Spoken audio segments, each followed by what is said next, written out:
Assalamualaikum warahmatullahi wabarakatuh. Nama saya Muhammad Aulia. Saya dari PAI Unit 1 semester 4. Dan saya sini akan membuat tugas final dari mata kuliah Akidah Akhlak Lanjutan. Baik, di sini saya insyaallah akan menjelaskan tentang iman kepada Nabi dan Rasul. Baik. Yang pertama di sini iman pada Nabi dan Rasul ialah kepercayaan kita terhadap adanya Nabi dan adanya Rasul. Meyakini dalam hati bahwa Nabi dan Rasul itu merupakan utusan Allah. Dan iman kepada Nabi dan Rasul ini merupakan iman yang keempat, rukun iman yang keempat yang sama-sama kita ketahui. Nabi dan Rasul terdiri dari dua makna yang berbeda. Yang pertama ialah Nabi. Nabi ini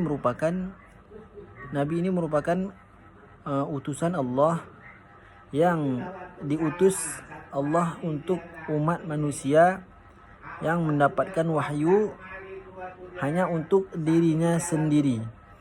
Sedangkan Rasul diutus Allah dan diberikan wahyu untuk dirinya dan disampaikan kepada seluruh umatnya. Jadi ada dua perbedaan antara Nabi dan Rasul.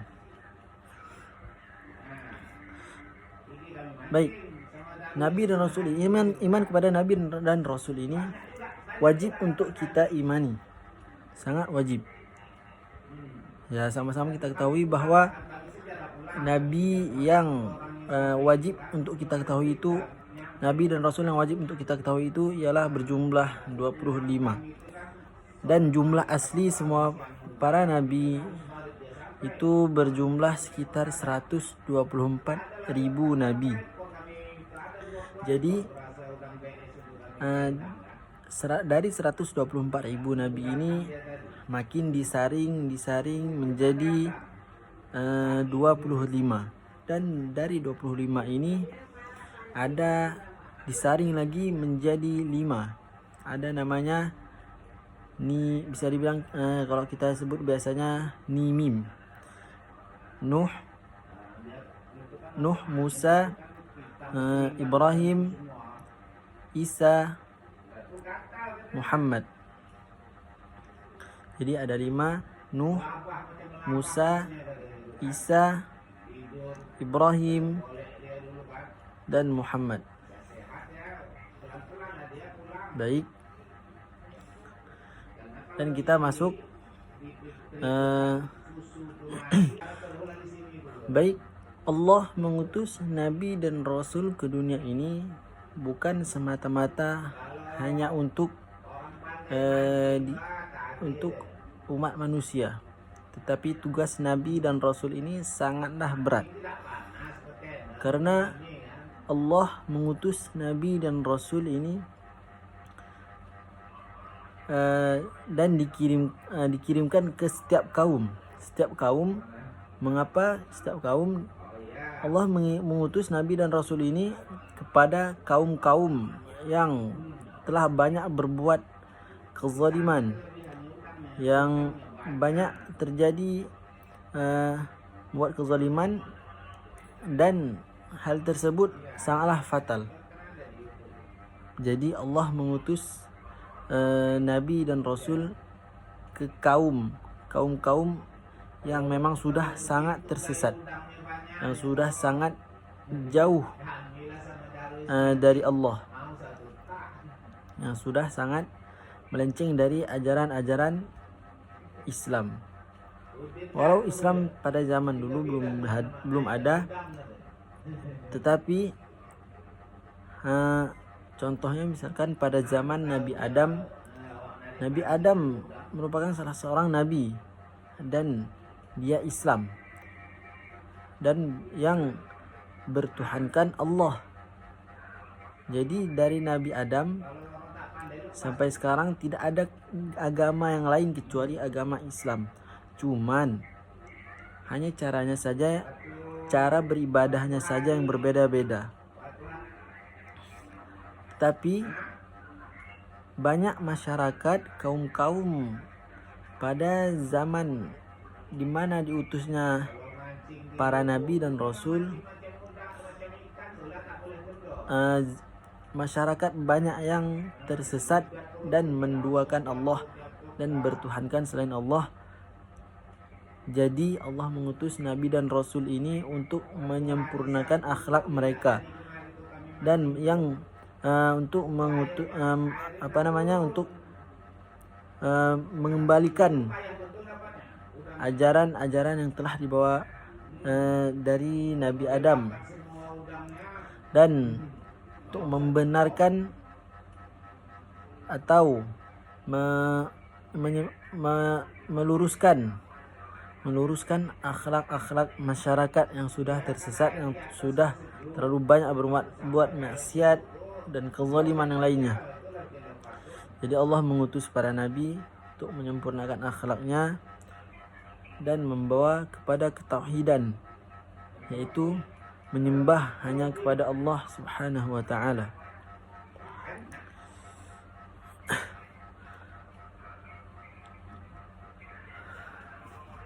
Dari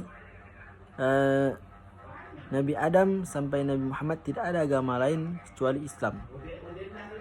Dan ketika Nabi terakhir yang diturunkan oleh Allah yaitu Nabi Muhammad SAW, yaitu Nabi kita, nabinya umat akhir zaman,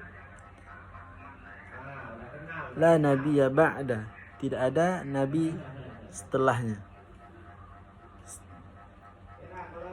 Jadi Nabi Muhammad ialah merupakan nabi yang paling terakhir yang membawa ajaran dari Allah, yaitu yang membawa agama Islam. Innad dina 'indallahil Islam.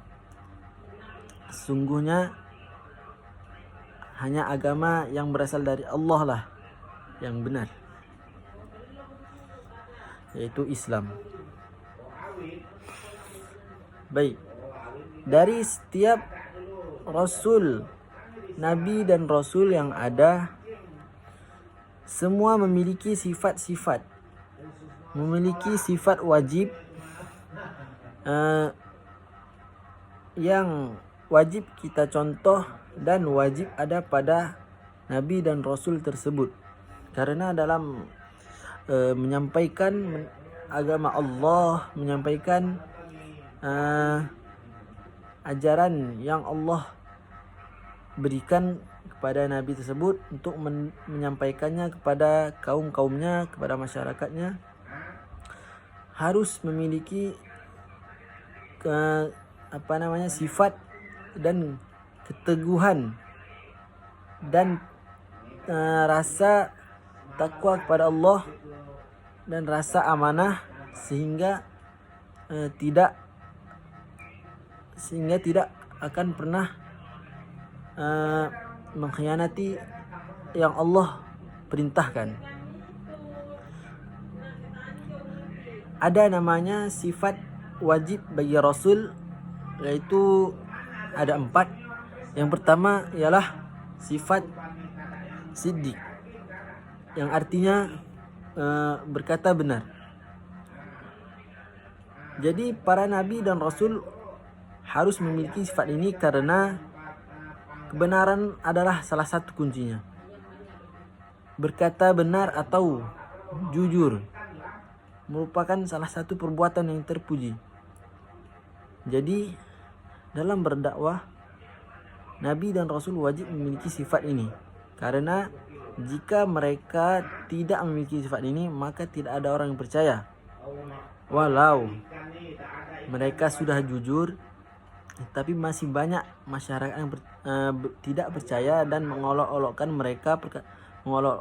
perkataan mereka atau menghina-hina mereka. Tapi mereka sudah berkata jujur. Karena dalam berdakwah itulah tantangannya. ketika kita berkata benar, berkata perkataan yang benar atau membenarkan sesuatu dengan sesuatu yang benar, itu memang ada dua reaksi jika kita berdakwah. Yang pertama, ketika kita berkata benar, yang pertama ada reaksi, yaitu reaksi itu ialah bagi orang yang cerdas, mereka akan merenung akan kebenaran yang telah kita sampaikan, dan orang yang bodoh akan merasa tersinggung atas apa yang kita sampaikan. Mengapa begitu? Orang cerdas akan merenungkan apa yang kita katakan, karena yang kita katakan itu benar. Jadi orang cerdas itu berpikir dan merenungkan suatu kebenaran. Mereka mengintrospeksi dirinya bahwa perkataan yang benar itu, dan mereka bercermin melihat dirinya, mengintrospeksi dirinya, apakah mereka sudah seperti itu. Itulah orang yang cerdas. Jadi orang yang bodoh akan tersinggung. Mengapa tersinggung?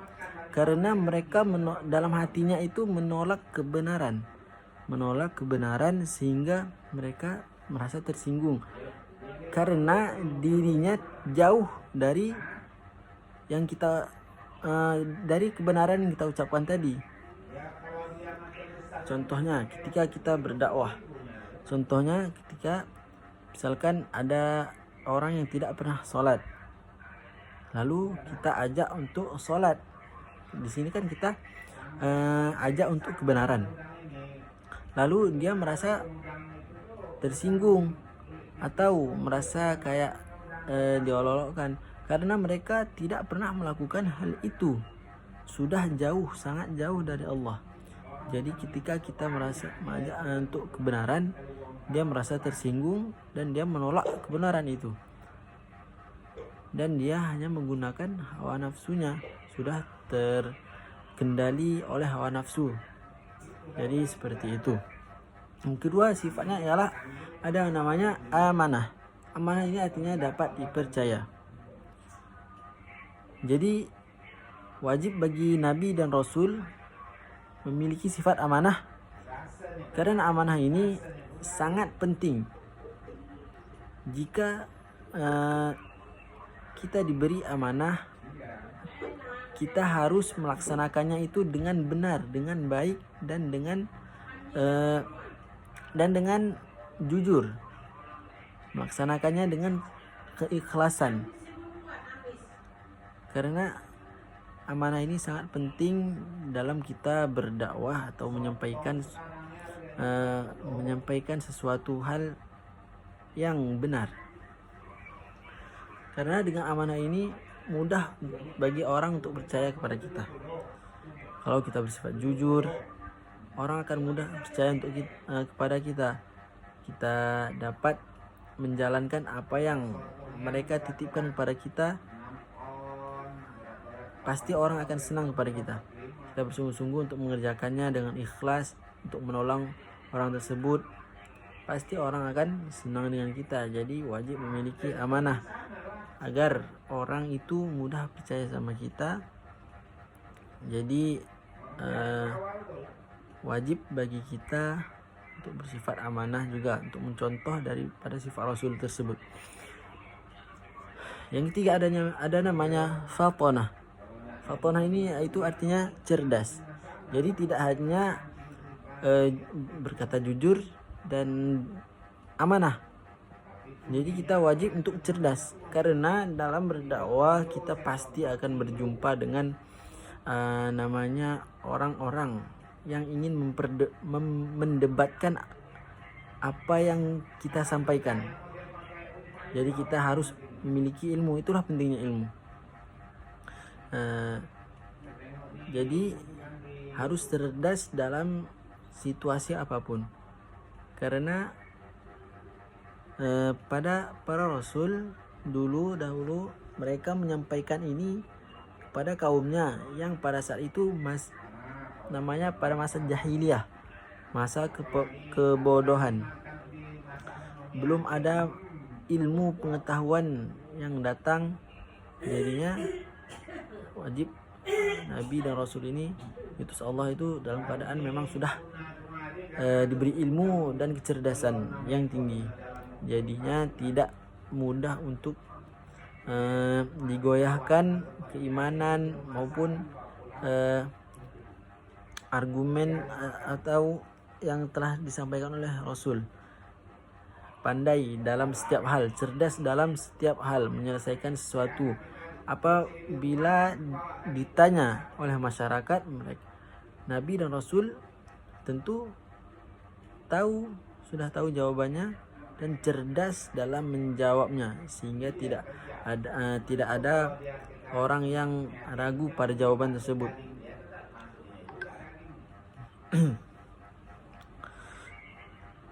Yang terakhir ada namanya tabligh, yaitu artinya menyampaikan. Tabligh ini ialah yang tadi Allah mengutus Nabi dan Rasul ini untuk menyampaikan, berdakwah. Nah, jadi Rasul ini memiliki sifat untuk menyampaikan tanpa adanya rasa takut, karena Nabi dan Rasul ini selalu bersandar kepada Allah, dan memiliki sifat takwa yang tinggi, rasa takut kepada Allah yang tinggi, rasa taat yang sangat-sangat taat kepada Allah. Jadinya tidak ada keraguan dalam menyampaikan sesuatu kebenaran. Ya, baik, itulah merupakan sifat-sifat yang wajib bagi Rasul. Ada juga sifat yang mustahil bagi Rasul, yaitu ada namanya yang pertama kizib, yaitu artinya bohong. Kizib ini merupakan lawan dari kata sidik tadi. Jadi apabila Nabi dan Rasul diutus Allah dalam diutus Allah ke bumi dengan sifat bohong, maka ajaran atau agama Allah tidak akan menyebar luas atau tidak akan sampai kepada kaum atau masyarakat yang Allah utus Nabi kepadanya. Tidak akan sampai. Jadi ini mustahil sifat bagi Rasul. Yang kedua ada namanya khianat. Khianat ini merupakan lawan dari kata amanah. Amanah ini dapat dipercaya, dan khianat ini artinya tidak dapat dipercaya. Jadi Nabi harus bersifat amanah, bukan khianat. Kalau khianat, Nabi berkhianat, maka akan turun derajat para nabi ini. Derajat mereka turun, dan bukan namanya Nabi dan Rasul kalau bersifat khianat. Tapi sifatnya khianat itu adalah sifat syaitan. Yang tiga, baladah. Baladah ini artinya bodoh. Tidak mungkin Nabi bodoh, karena Nabi diutus Allah dalam diberi dengan ilmu dan kecerdasan yang tinggi. Yang kelima, yang terakhir, keempat ialah kitman, artinya menyembunyikan. Ini merupakan lawan dari kata tabligh tadi, menyembunyikan dan mengumpat. Jadi Nabi tidak mungkin berdakwah seperti ini, tidak mungkin menyampaikan sesuatu dengan menyembunyikan apa yang Allah sampaikan, karena tugas Nabi dan Rasul ini menyampaikan ajaran Allah. Jadi tidak mungkin Nabi menyembunyikan apa yang Allah perintahkan.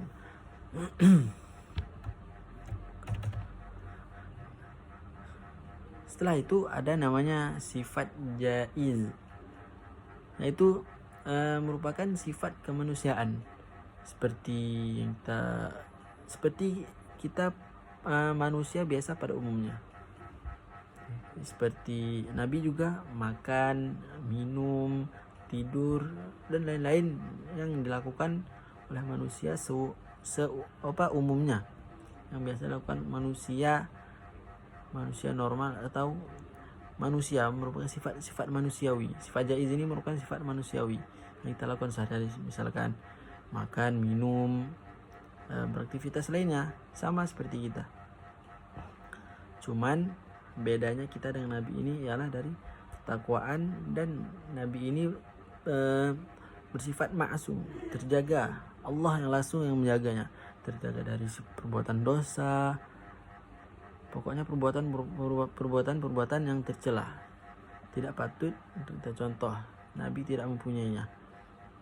Itulah beda kita dengan nabi dan rasul.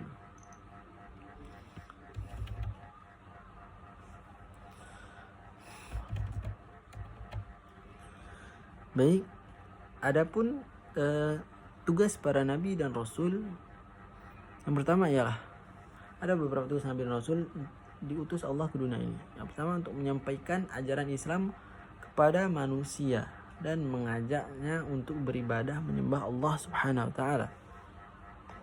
Yang kedua,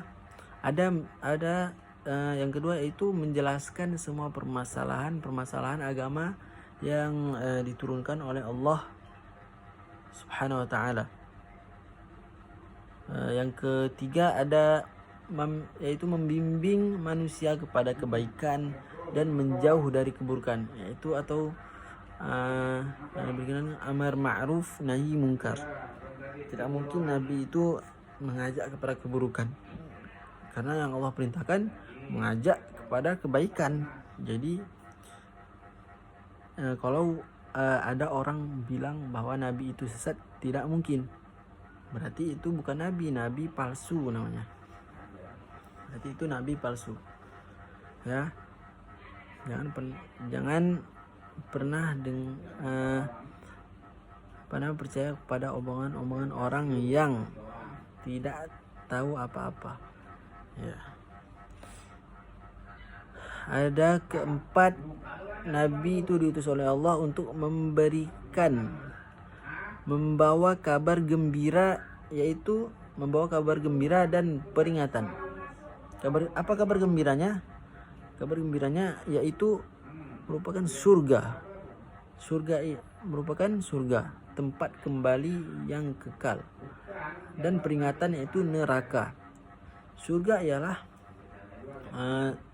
tempat kembali pada orang-orang yang bertakwa, yang semasa hidupnya, yang selama di dunia selalu beribadah kepada Allah Subhanahu wa taala, selalu taat kepada Allah, mengikuti perintahnya dan menjauhi larangannya. Jadi surga ini tempat para orang-orang ahli ibadah yang selalu taat kepada Allah dan bertakwa kepada Allah, yang selalu menjauhi larangan-larangan Allah. Jadi surga ini merupakan tempat yang sangat nikmat, hanya didapatkan oleh orang-orang yang beriman. Dan peringatan yaitu neraka. Seburuk-buruknya tempat kembali ialah neraka.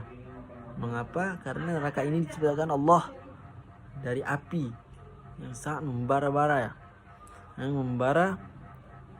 diciptakan oleh Allah untuk hamba-hambanya yang tidak mau taat kepadanya, yang selalu mengerjakan apa yang tidak diperintahkannya atau mengerjakan larangannya. Jadi neraka ini merupakan tempat orang-orang yang selalu membangkang perintah Allah. Baik. Yang kelima, ada tujuan Nabi dan Rasul memperbaiki kondisi umat manusia. Seperti contoh Nabi Muhammad SAW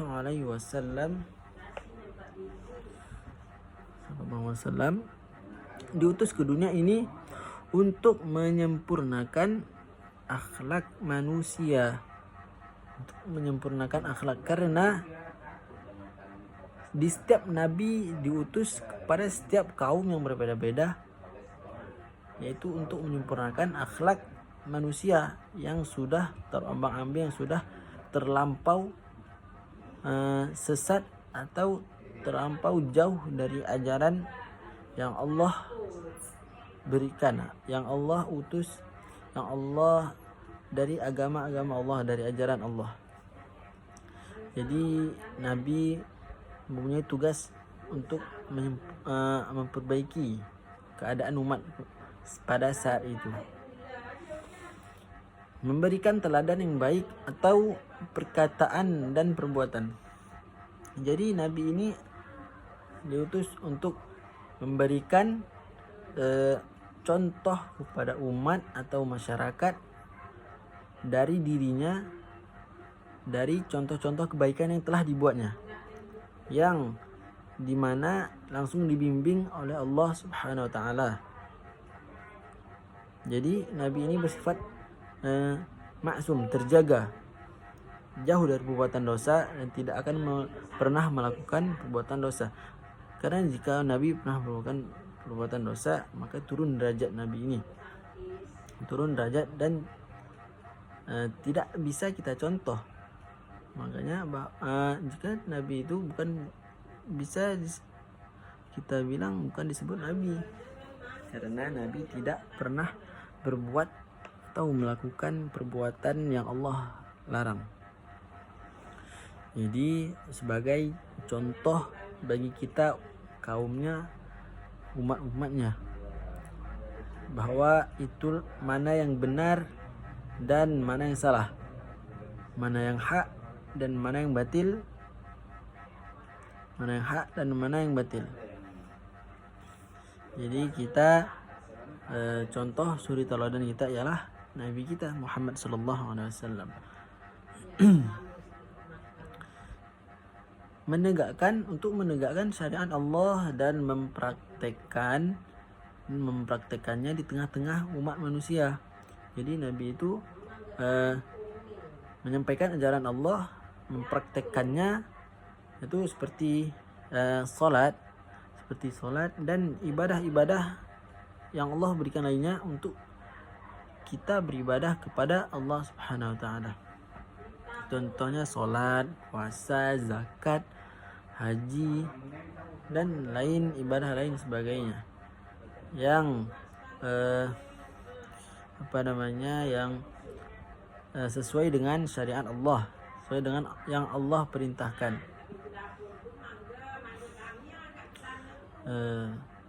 Yang terakhir yaitu memperbaiki kesaksian atas umat mereka pada hari kiamat, bahwa Rasul telah menyampaikan misi yang diterima dengan jelas. Jadi Nabi ini diutus untuk bersaksi bahwa bersaksi bahwa tiada Tuhan selain Allah, dan Nabi ini merupakan utusan Allah. Dan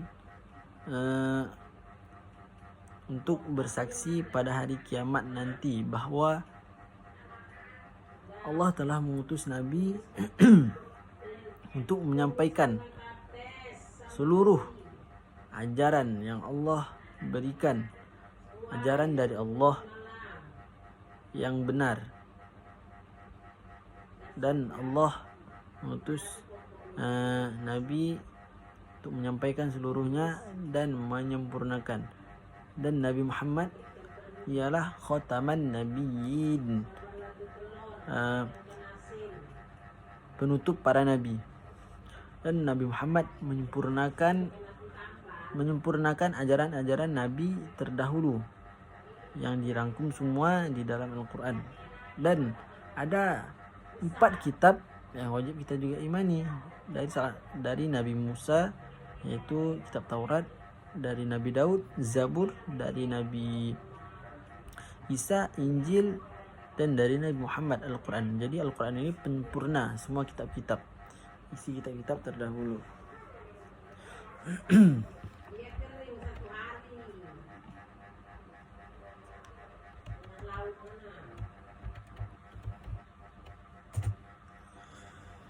Jadi hikmah diutusnya para nabi dan rasul ini adalah membebaskan manusia dari kebiasaan menyembah Tuhan selain Allah. Jadi Nabi ini diutus untuk membawa ketauhidan. Yang satu yaitu Allah, yaitu syahadat, asyhadu an la ilaha illallah wa asyhadu anna muhammadar rasulullah. Jadi tidak ada Tuhan selain Allah yang wajib untuk kita sembah. Untuk memberikan contoh suri tauladan yang baik pada manusia, untuk meluluskan hujah manusia dengan mengutus para rasul, sehingga tidak ada alasan bagi mereka untuk membantah Allah. Nah, jadi Nabi dan Rasul ini diutus untuk betul-betul memperbaiki seluruh keadaan kondisi umat manusia, memperbaiki akhlak dan memberikan semua pengetahuan yang Allah berikan kepada Rasul ini untuk disampaikan seluruh ajaran yang telah Allah berikan, sehingga tidak ada lagi manusia yang beralasan untuk membantahnya karena sudah ada syariat tersebut. Jadi kalau ada yang membantahnya, maka mereka melanggar perintah Allah, dan mereka bukan tidak tahu tapi pura-pura tidak tahu, dan hati mereka menolak untuk melakukannya.